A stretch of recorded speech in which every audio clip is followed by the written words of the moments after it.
निगमागम शास्त्र बुद्धे राजाधिराज रघुनायक मंत्रीवर्य सिंदूर चर्चित कलेवर नष्ट केंद्र श्री राम दूत हनुमन हर संकटम में। आजना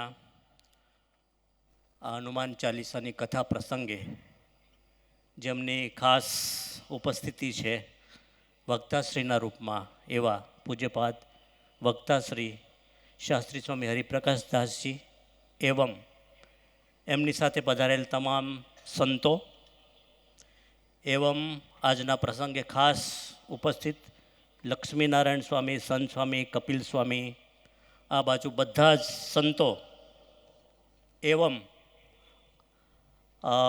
गायक वृंद अने तमाम भक्तजनों।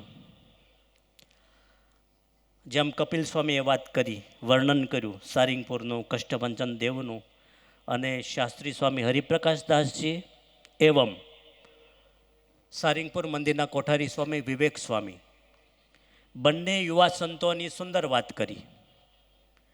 એટલે મારે વિશેષ વર્ણન કરવાની જરૂર નથી, કારણ કે આપ દરેક ભક્તો, હું માનું છું ત્યાં સુધી 99% ભક્તો સારિંગપુરમાં હનુમાનજી મહારાજના દર્શન કરી આવ્યા છો આપ લોકો, એટલે આપ પરિચિત છો। એટલે ખાસ આજના પ્રસંગે હું એટલું કહીશ કે આપણે વલસાડ જિલ્લાના તમામ ભક્તો ભાગ્યશાળી છીએ કે આટલા બધા સંતોની હાજરીમાં, આટલા બધા ભક્તોની હાજરીમાં આજે હનુમાન ચાલીસાની કથાનો શુભારંભ થઈ રહ્યો છે।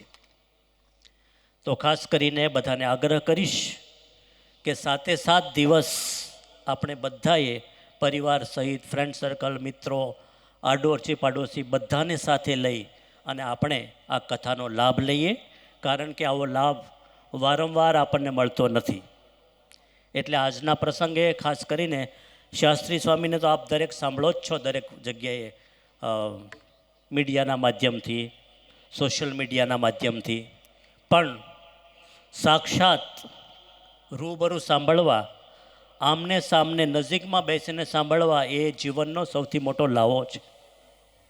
એટલે આવા પ્રસંગને ખાસ કરીને હનુમાનજી મહારાજના પ્રસંગને વર્ણવતો, હનુમાન ચાલીસાના વર્ણનને વર્ણવતો જે પણ પ્રસંગો શાસ્ત્રી સ્વામીના મુખેથી આપણે સાંભળીશું તે ખાસ કરીને આપણે કહીશ કે આપણા જીવનનો સૌથી મોટું સદભાગ્ય હશે। તો આજે વિશેષ વાત નહીં કરતા હું શાસ્ત્રી સ્વામી હરિપ્રકાશ દાસજીને ખૂબ ખૂબ અભિનંદન આપું છું, ખૂબ ખૂબ ધન્યવાદ આપું છું।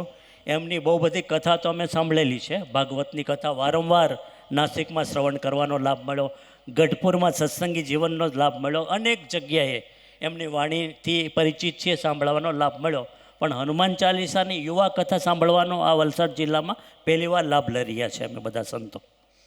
કહેવાય છે કે છેલ્લી સુરતમાં બી બહુ વિશાળ કથા થઈ ગઈ, લાખો લોકો સુરતની કથામાં, રાજકોટની કથામાં લાભ લેતા હતા, એમ આપણે વલસાડ જિલ્લામાં પણ એમની આ અદ્ભુત કથાનું આયોજન સારી રીતે સફળતાપૂર્વક 7 દિવસ સુધી લાભ લઈ શકે એવી હું ભગવાનને પ્રાર્થના કરું છું, હનુમાનજી મહારાજને પ્રાર્થના કરું છું અને શાસ્ત્રી સ્વામી હરિપ્રકાશ દાસજીને અનેકાનેક ધન્યવાદ અને વંદન કરું છું। અસ્તુ, ધન્યવાદ।